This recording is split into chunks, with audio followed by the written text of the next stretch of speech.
Hello and welcome to the Savage Goose, the stream where we talk about all things Savage Worlds from the past week, and then we dive into new topics, main topics. Today we're talking about the newsletter first. We're going to talk about Kickstarter. I first moved the hunt bundles. The hunt bundles, I believe, are over, although there is one hunt bundle I will mention. So yes, they're not over. So there's one more I'll mention. And today's main topic is going to be my problems with Daggerheart, and it's not what you would think. You know, we'll get into that a little bit later. But first, let's go ahead and talk about the newsletter. First thing up is that it's the final days to submit to the Savage Alliance events for GameholeCon 12. If you're going to Gamehole and you're going to want to play some Savage Worlds, and you want to be a part of the Savage Worlds Alliance, you're going to need to Savage Alliance. Sorry, you're going to need to schedule that with them. Go ahead and register. There's a link in the newsletter. We link down to where you can sign up for the newsletter down below. You can go over to the site as well, sign up to register for your games for GameholeCon 12. So go ahead and check that out if you're going to GameholeCon.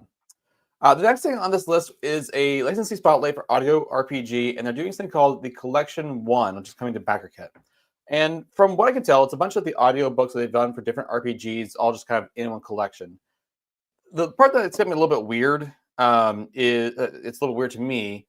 As you kind of look at this collection real quick, I'll just kind of pull this up. Is that it's a it's the collection is multiple different games, right? Which is good on the end from the outset. It's like, okay, cool, that's different games. But at the same time, it's like the Fantasy Companion, it's Rift's Adventure Source Book. We got some Traveler books. We got this thing over here, this thing over here.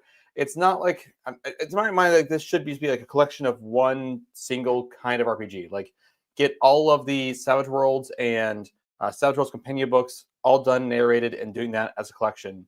Doing all the Deadlands books as a collection, Traveler books as their own collection. So it seems a little weird to me that we're doing this collection that is like multiple different games kind of being put together. So yeah, a little odd to me, but nonetheless, that's what we're doing. So if you're interested in that, go check it out. If you follow, which I've done, you will receive a free copy of Holler audiobook with your pledge. So you have to pledge first, but if you follow now, pledge later, you also get a copy of Holler. So that is a little bit of incentive right there. Hopefully you guys can hear me. I don't know. I don't think anyone's in the comments could let me know if you can hear me. Just confirm that everything is good to go. I think it seemed to be good from my side, but I have a feeling that thing might be wrong. So if you let me know, that'd be great. Let's see here. Going back to the newsletter.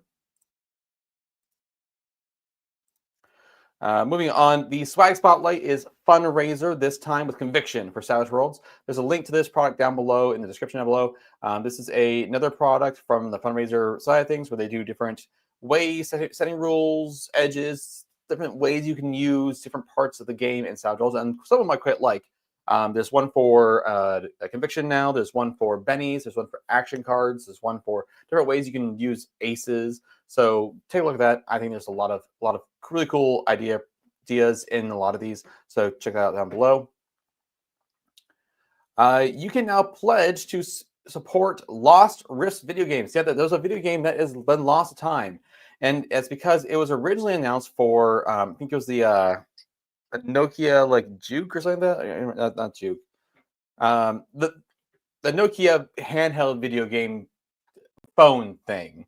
It was originally supposed to be for that, and then they got that phone died real quick. It wasn't. I can't remember what. Psych. No, I can't remember what it's called. But that game died real quick, and this game was basically lost.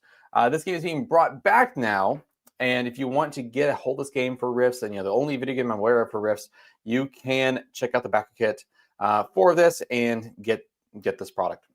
So take a look at that. Hopefully you can get your hands on a really cool, nostalgic Rifts game. So check that out. Things coming up. The Science Companion is shipping to UK and EU still. Pathfinder Advanced Player's Guide 2 is begun and is continuing. I got a notification of my tracking order, the tracking for mine being sent. Unfortunately, because I'm currently in Scotland and not at home, I will not get this product until about two months from now. Actually, over 2 months from now. So that'll be nice to get when I get back. I'll probably do a decent amount of box openings once we get back. I expect to get a few products while we're gone. So hopefully we can get hold of those things, and we'll enjoy a big box opening of all the stuff that we're going to be enjoying when we get back. Risk for Savage Worlds reprint. The shipping portal is open. Risk Europa. Final files are delivered. Deadlands, the Bottom Northwest. Again, we still have download permissions regenerated. Again, I'm not entirely sure what that means. Then we have Deadlands Lost Colony, Matterworld. Final files available for download. And Doomguard is going to be crowdfunding soon. We don't have a date for that, but it will be crowdfunding soon. There's a link down below to go get notified of it. A link to the Kickstarter page as well. So take a look at that. All right. Next, so the only Kickstarter we have right now is the Doomguard, and let's go actually pull that up real quick. I'm seeing pull it up because it's different than I think. But let me just restart there. If you recall, they tried kickstarting this last year on a platform called GameFound, which is basically like a board game Kickstarter page. I'm gonna pull this up here. It wasn't doing super hot the first few days, and so they decided to pull it and try to keep working on it, re-innovate it a little bit, figure out how they can make it better. And so now they're going to retry to launch it this year. And you see here that we got some different branding than we had before. Before it was like Doomguard, and that was pretty much it. And now they've broken it down into Doomguard, and we have 3 different boxes. We have Doomguard versus Cthulhu, Doomguard versus, I'm going to guess it's Asmodeus, maybe. And I'm not sure what the last one, STUR, who it ends in Hoster. I don't know what the last one is. If you know what that last one is, let me know in the comments. But so we get this like three boxes, 3 different Doomguard verses, and so that seems to be like the way they're going to be creating it. You can just sign up here to get notified. There is also sorry. There is also something in the newsletter you can click to get a hold of it as well. But it's actually like yeah. So check that out. But that is the only Kickstarter that I am currently aware of for Savage Worlds products going on right now. If you have a Savage Worlds Kickstarter coming up, let me know, especially if you have a date. You can let me know the date it's coming up. If you want to send me some information about it, maybe I can do a little preview of it ahead of time. But just let me know, and we'll feature it on the show. Make sure everyone knows about it. Try to spread the word about your game. And I would love to have you as a creator on to talk about the thing that we are Kickstarting, talk about your product, so the community knows if they're interested in getting it for themselves. So please go ahead and reach out to me. You can reach out to me through Facebook Messenger, Instagram, email, that kind of thing. I'm also on Reddit as well, so you can reach me on Reddit. So let's see here. Sorry, I got to find the right thing here. There we go. All right. So I forgot to put the sell page here, but we're just going to go right in now to our main topic. If you have been living under a bus, you might not know that a new game came out. There we go. Let's do that one. A new game came out called Daggerheart. It is being produced by Darrington Press. It is being made by the people who make Critical Role. So Matt Mercer and that team, they're the ones that really are the driving force behind this, and Darrington Press. There's been a lot of news about it because it came out this past week. People were talking about it a lot ahead of time, but now that it's actually out, there's a lot of people talking about it, talking about all different mechanics, all different things for it. A lot of the books got sent to different D&D tubers to talk about the game. And I want to talk about my frustrations. There are some things that I'm quite frustrated about. And it's not about the game itself, okay? From what I can tell, the game sounds like it'd be a lot of fun. There's a few nuances that I feel like might be a little annoying that I wouldn't really enjoy. But my bigger problem is with how a lot of these D&D tubers are talking about the game. In that they are praising a lot of the mechanics, which is fine, but I feel like they're praising a lot of the mechanics as like this new idea and this new thing that no one's ever done before. And as someone who has enjoyed various different RPGs, especially things like Savage Worlds, and so that stuff that has been talked about, we already have in Savage Worlds. So I'm a little frustrated, not with the game, because again, designers steal from each other all the time. I follow designers who talk about, hey, I'm going to steal this thing. And I'm a big fan of saying, I'm going to steal this thing from Daggerheart, just because I know a lot of these things don't necessarily come from Daggerheart. But that being said, I also understand that a lot of people's first exposure to these mechanics might be in Daggerheart, even if they might exist other places. But I want to talk about the things that Daggerheart is being praised for by a lot of these D&D tubers and how they're not necessarily new ideas. Hamster Doom does say $60 for everything included is like 2000s prices. Yeah. I will say that it is a good point that a lot of people have been shouting is that it's a good deal. You get the core rulebook, which everyone's been praising. Okay, let's start with this one. This is not even my list.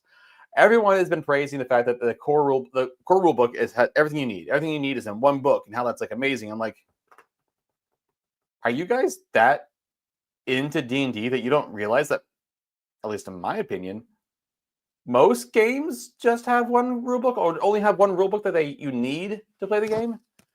Like even Pathfinder, I feel like they have a core rule book. They don't call it the player's book. They actually have one called the core rules, and you don't need anything else. You probably want like a monster manual or something to play, but you don't need anything else, as far as I'm aware. And here's the thing: even 5e, you did not need the Dungeon Master's Guide.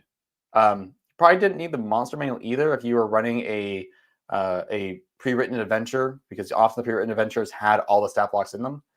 So, like, for a long time, I only used the Player's Handbook. Like, we bought the Player's Handbook in 2014, like when it came out, and then we only played that. I didn't get the DM's Guide for probably like 2 years later.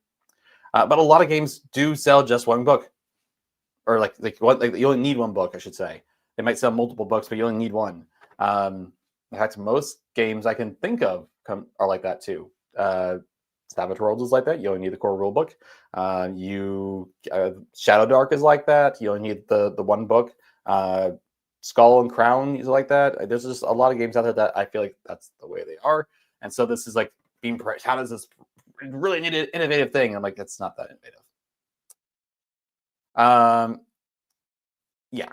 So, anyways, but $60 for the core rulebook plus these other like accessories, these cards, and everything else that comes to the game. It is a good deal. It is a great deal for a brand new RPG.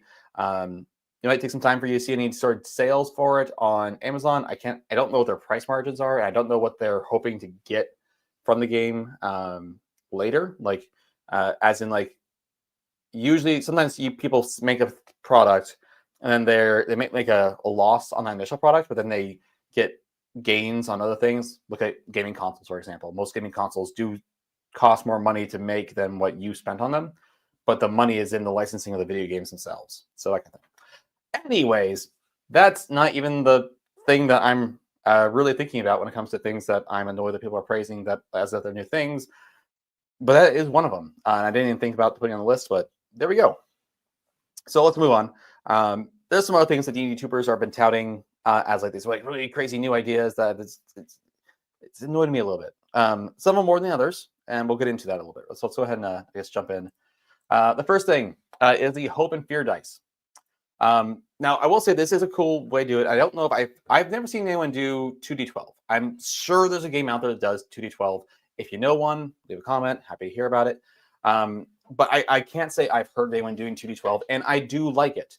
And I think I like it because it puts them it changes variability, right? You're more likely to get somewhere in the middle. You have a bell curve now. So instead of a straight line of 5% across 20 different sides, you now have a little bit of bell curve on whether or not you're going to on like what the number is going to be. And so you have a higher likelihood of getting somewhere in the middle, and therefore higher likely of succeeding. For you who are watching this, you're probably also familiar with the idea of rolling 2 dice, and the fact that by rolling 2 dice, you have a higher chance of succeeding because of your rolling 2 dice. Oh wait, the Savage Worlds does that. Again, the 2d4 thing, I think that is like definitely. I don't know any other game that does that. I'm sure there is another game that does that, but it does do similar things in as far as getting successes as rolling wild die in Savage Worlds. You have a higher chance of success now between those dice to get different results. You're more likely to get a 4 when you roll a second time. And there's a really fun calculator out there. There's a couple of different things out there you can do to like look at all the numbers and stuff.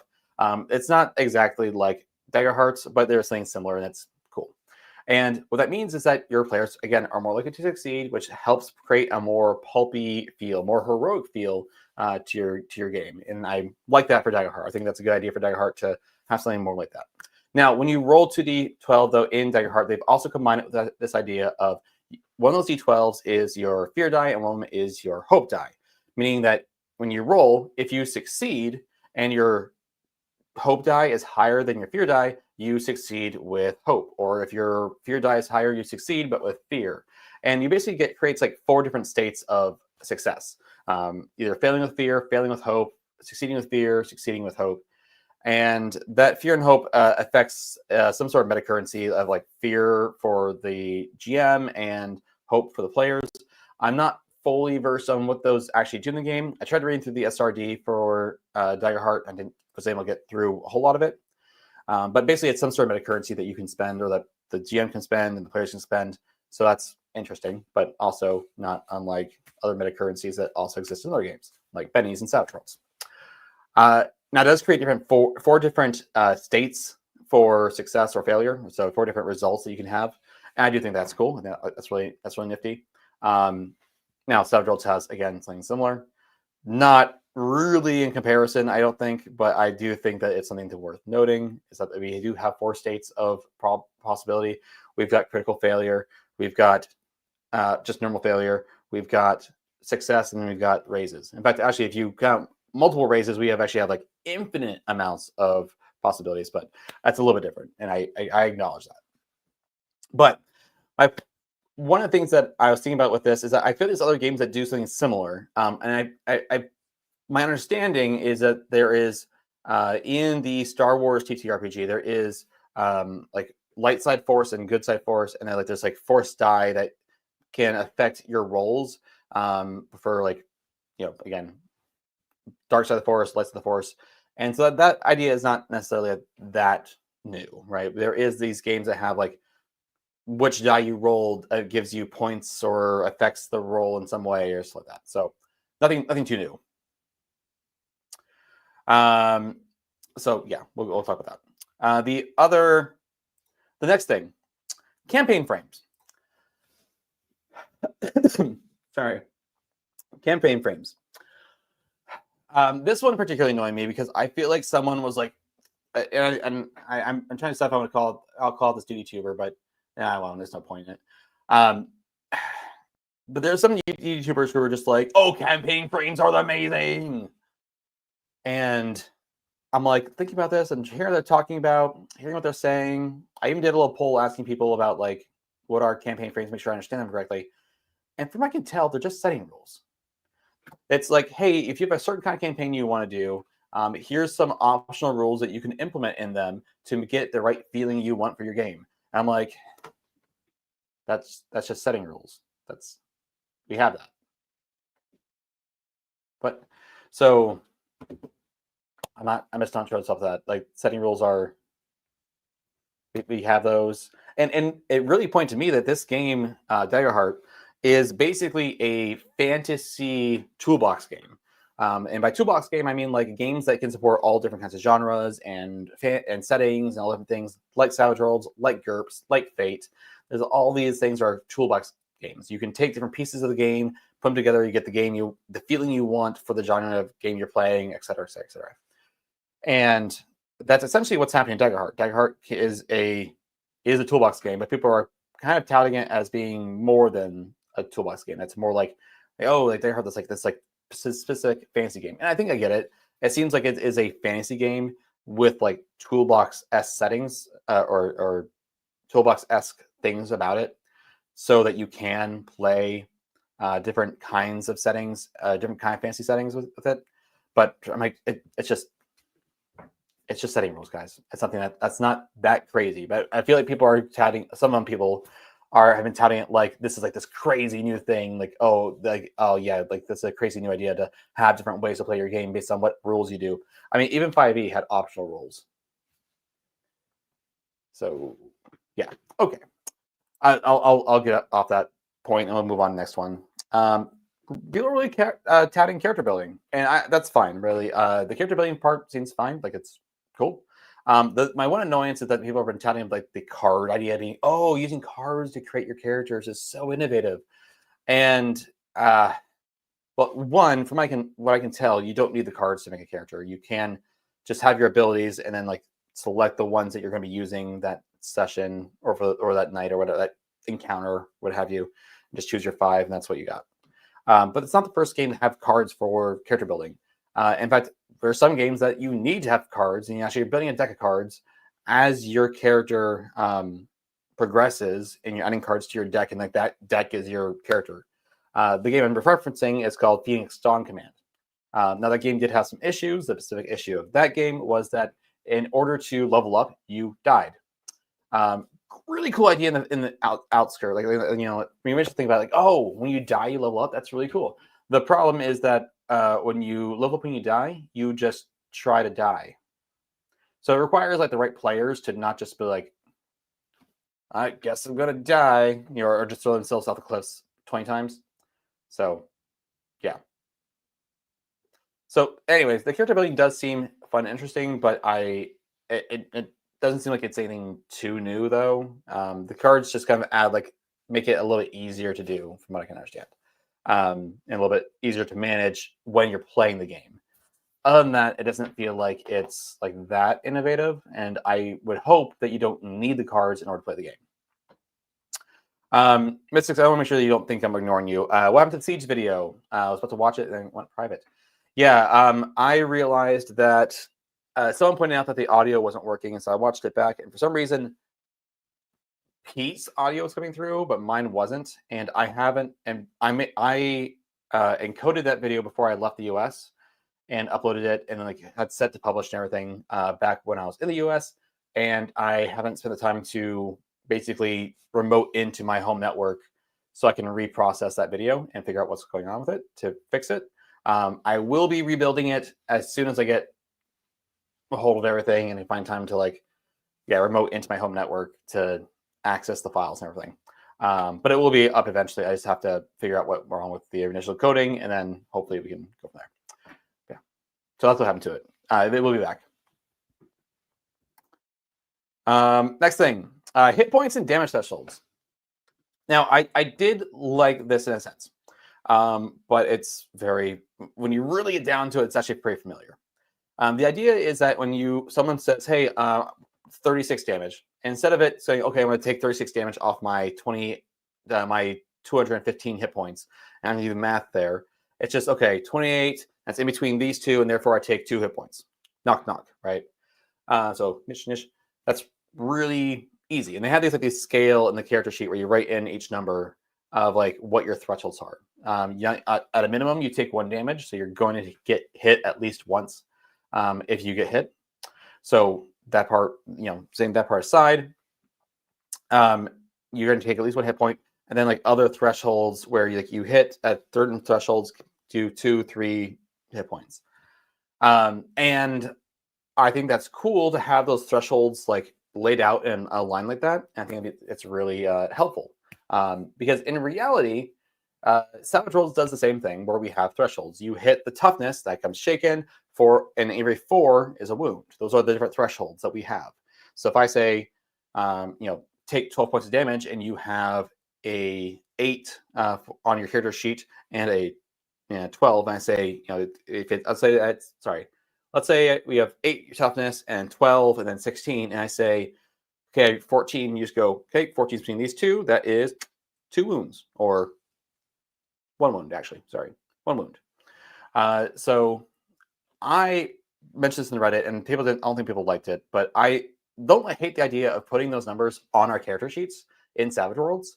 That's one thing I think I want to steal from Daggerheart, is putting the threshold numbers up there so that when you get told the number, you can just go, cool, there it is. And that's how many wounds, cool, wounds done. Or, spend many soak. The one problem you get into is when we talk about armor. And so you just have to change a little bit how you think about armor, because armor piercing then affects it. So it's not really armor that's a problem, it's armor piercing becomes a problem. And armor piercing for me is one of the things that I find just a little too crunchy for the system. I think it is important because I think a lot of things rely on it. But there are some times I wish we could get rid of it just to make the game a little bit simpler in Savage Worlds. And it's nothing saying you can't, but it is one of the things that makes a lot of weapons different from each other using armor piercing. And I think armor piercing is also really important for a lot of like firearms and stuff. So I don't think the game is necessarily made to get rid of it. I don't think it'd be super. You might have to do some adjustments to kind of like really work it out. But I still like the idea of using thresholds, and I do think that we can still use thresholds on a character sheet with armor piercing and still kind of make some adjustments on how we treat that in our minds when it comes to finding the damage thresholds. And yes, I am saying that when you say my toughness and doing multiples of 4 after it, it is a little difficult. It just is. So yeah, I've got some other ideas on how we could change a few other things when it comes to parry and toughness, on like how we treat it. It wouldn't change. It changes how we do the math, but it doesn't actually change the results. So, but that's a different video for a different day. Death rules. Everyone's been talking about the death rules. Everyone loves the death rules and how you can like go out in a blaze of glory, or you can try to stabilize, or you can risk it for the biscuits kind of thing. There's a lot of games that have death rules. Savage Worlds is one of them. And one of the videos I will be making here soon, I actually need to make it before July, is on Savage Worlds death rules and how they work and why I like them. It's going to be like a 5-minute video for a challenge put out by a designer who tends to call me out because I'm in his Discord and we talk a lot. So, well, not a lot. He talks to other people more. But I mention stuff. I talk about Savage Worlds. I'm the Savage Worlds guy. I talk about Savage Worlds. So I'll be doing one on Savage Worlds for Death and Dying. But Savage Worlds has a lot of death rules. We actually have different options. We talked about frameworks earlier and setting rules, and there is a lot of different setting rules that you can do for Savage Worlds and how we do death. You could have Heroes Never Die. You can have a Blaze of Glory mechanic like Daggerheart has. And actually, I think a lot of people like to steal that one from the Superpowers companion and putting it in their own game. In the Secret Files of Section D, they have their own Blaze of Glory mechanic that you can run. That's a little bit different than the one from the Superpowers companion. If you go watch my video on the Secret Files of Section D, I do talk about it briefly. I should really redo the thumbnail for that video because it's not very good. I should find something better. But yeah, check that out and let me know what you think. And we think the death rules, because there are a lot of death rules and different ways to treat death inside Savage Worlds. You can even change like how you get to a death position with gritty damage, where you start having wounds start taking injuries for every wound. And Student says, I think Blaze of Glory actually comes from Rifts originally. That's definitely possible. It could come from the deluxe version of Rifts. I haven't read through my copies of deluxe Rifts, mostly because I was like, oh, this is intense. And then Suede came out, and I was like, I kind of just want the Suede versions. But yeah.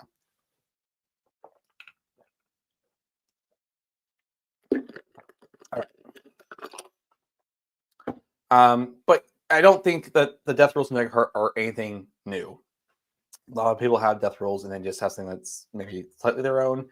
I don't know. They're not that unique.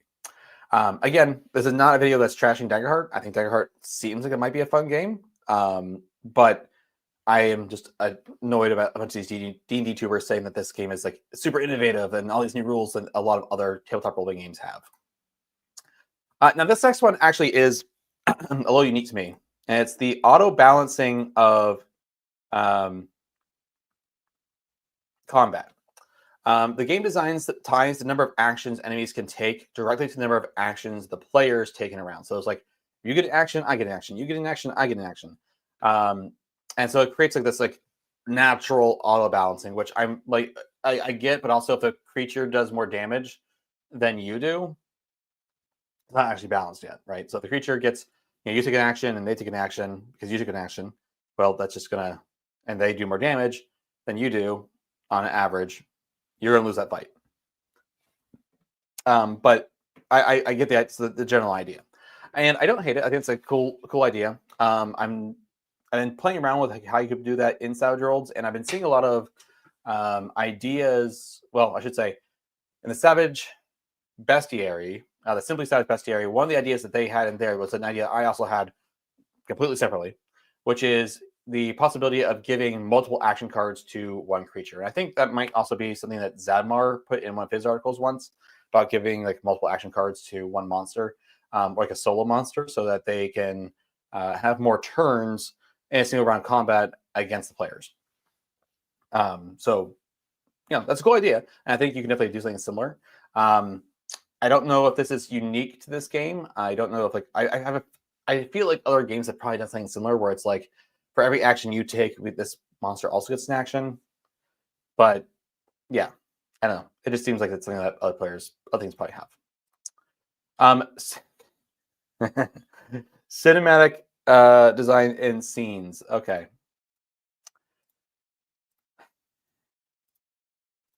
So this one, someone talked about the same D&D tuber who talked about frames. And to be fair, a lot of people talk about frames. So the way that this one particular D&D tuber talked about frames, when I talked about scenes, I was just like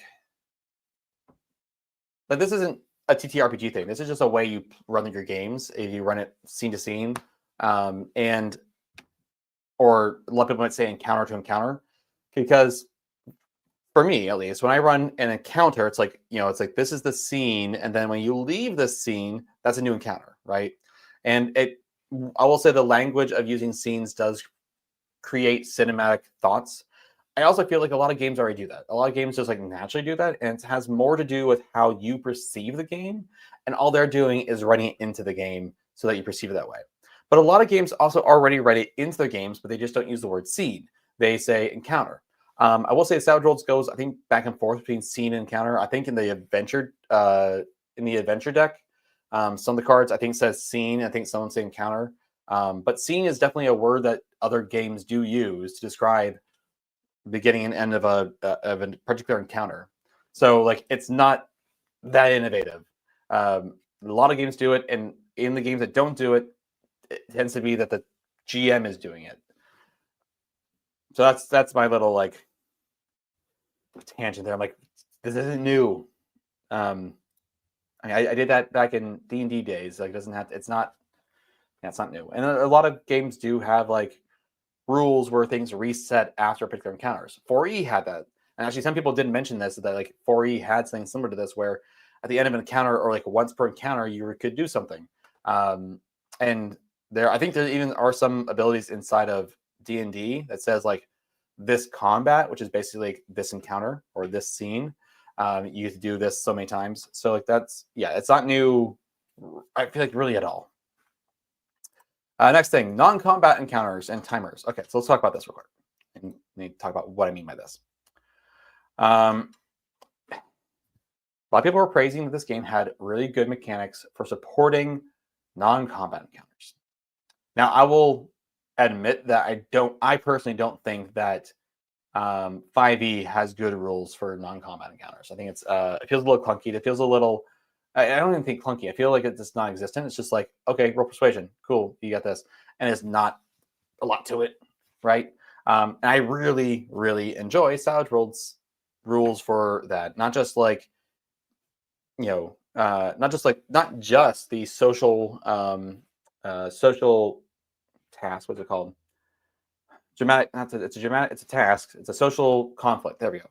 Not just social conflict, but also that's like, hey, if you roll persuasion and you get so many successes, it improves their the way they treat you by these amounts. And it's like, okay, this is like an actual thing that we can measure. When you first meet someone, you can roll 2d6, get how people feel about you, and then modify it as the GM wishes, or the GM just say, okay, they feel this way.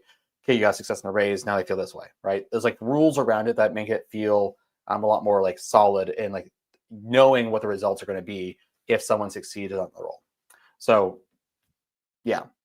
On top of that, there was also some things about timers.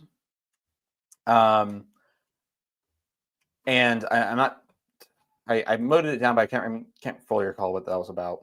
Give me a second. Oh, timers. Yeah, I don't know. We're not going to look into it right now. So I'm just going to move on to the next thing.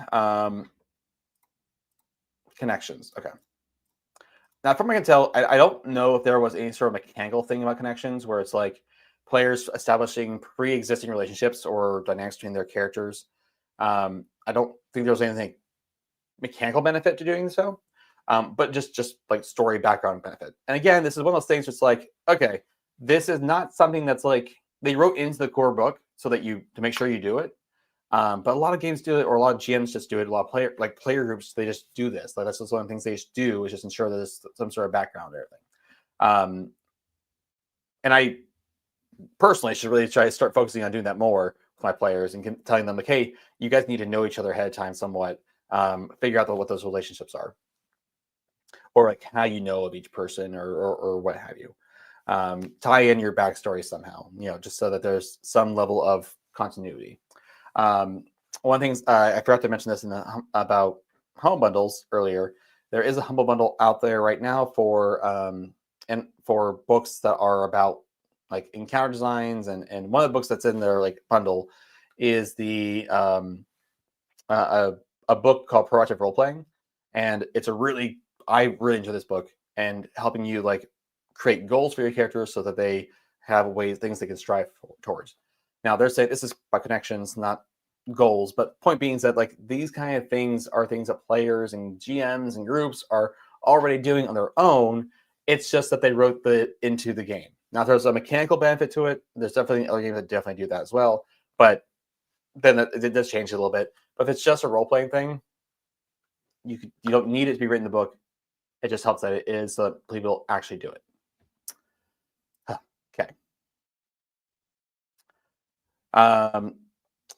Last thing I think. It's the last thing. Okay, real world time mechanics. This one also annoyed me a little bit. They all annoyed me a little bit, but this one annoyed me a little more than the rest. And this is not. And my biggest problem with this is that it's not universal.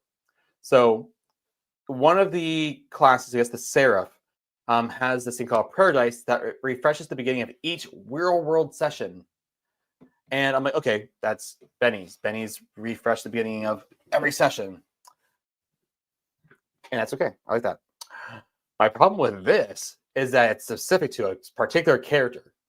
At least when we do Benny's, it's like fairly universal. Maybe someone has unlucky, or someone has lucky or greater luck, and they start with 5 or 2 or whatever.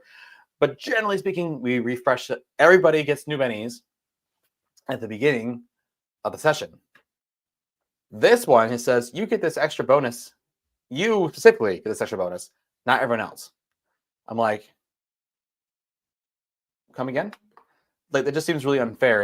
It feels like it makes it so that that character is going to be kind of unbalanced, in that if your session is 4 hours long, or your session is 2 hours long, your power level changes, and it may for the better or for the worse, but also the other players aren't doing that. I don't like when there's options for meta currencies, or like currencies in general, like things that affect, like, I don't like it when things outside of the world in the game are imbalanced between players. It's one of the reasons I don't like. That's one of the reasons I don't care for the PowerPoint rule for Bennies, is because it's like it's only used by certain kinds of characters, and it just feels like this makes it icky. But yeah, so on one side of reward time mechanics that exists, Bennies, we have Bennies for that. On the flip side, though, I don't like the way they're doing it. This is one of those few things where I'm like, I don't like the way you're implementing this. So yeah. Mystics, you said 5e is a combat game. Do anything else and it kind of crumbles. Right, it crumbles. Yeah. And the more I've been playing 5e with some friends, we do a monthly group. We play for 2 hours once a month, playing Out of the Abyss. And that's more. The more we do that, the more I'm like, okay, not as big a fan of not enjoying 5e as much. Especially since you try to play a non-combat character, which requires you to go to third-party sources, and they just become pretty much useless. Like, you don't make a character that can do stuff in combat, you have a useless character. It's like, well, that's annoying. Hamster Doom, the Haro can count coop. I don't know what that means. I know what Harrowed are. They're from the Deadlands books. So let me pull Google Drive and find Deadlands real quick, and maybe I can. maybe I'll understand what you're saying about Harrowed.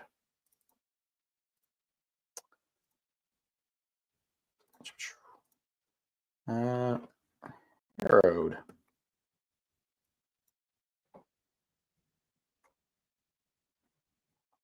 Of course, this is going to take a while to load, so maybe not. Yeah, we'll worry about later. Yeah, I do remember. I don't know about the Harrowed. I have to look at the Harrowed again to see if do they do something specific with bennies? Because if they do, that's I'm not a fan. I do remember the Gunslinger class. One of my complaints about the Gunslinger class when it first got released for Pathfinder was that it worked with bennies and it manipulated bennies. I did not care for that. There's also, I think the Bard class lets you spend a benny to get like basically reroll points that you can give to players and other players and stuff. Again, not a big fan of that either. Like it's a design space that's been tested and done stuff with. I'm just saying I'm not a fan. I'm not saying it's wrong or whatever. I'm just saying I personally don't care for it. So that's my opinion. That's all. But yeah, I have to look at the Harrowed again, since I'm not entirely sure what you're talking about. I haven't played Deadlands yet. Mostly just because we're trying to get through a Rise of the Rune Lords game. Trying to find a time to play online while I'm here in Scotland with my play group at home, and it's proving difficult. And this is why you should stick to a regular scheduled game once a week at the same time that everyone else does it. So, like at the same time every week. So just have it committed. Like this is what we do. Looking forward to going back for that.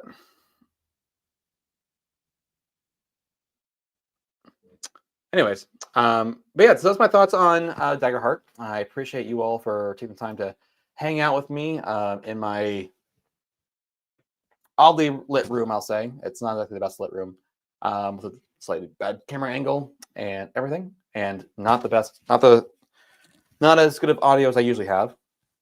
But I appreciate you guys hanging out and talking about Daggerheart. And let me know what your thoughts are. If you guys have comments, leave them down below. Tell me what you think about that Daggerheart. Generally speaking, looking at the what's it called? The poll I did. The post here. Most of you don't seem interested or don't know enough about it. A lot of you said it seems good, and it looks like they took a lot of game ideas from a lot of other games.